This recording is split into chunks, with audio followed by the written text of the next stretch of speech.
In this video, I'm going to show you how to hide codes in Dedoose. Now, as you can see here, I have a media open or a document which has a lot of different codes. And now let's try and hide these, okay? So to do this, you want to go to datasets up top, and then you want to go to codes. And then in here, you can select which of these you want to hide or display.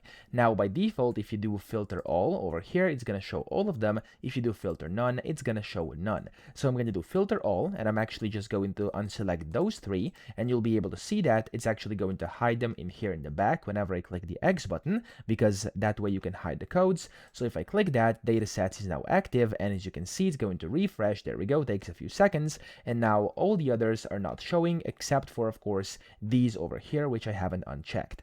Now, of course, you can always go back to datasets, you can go back to codes, and in here you can do filter all, and it's going to show them yet again in just a few seconds when you click the X button.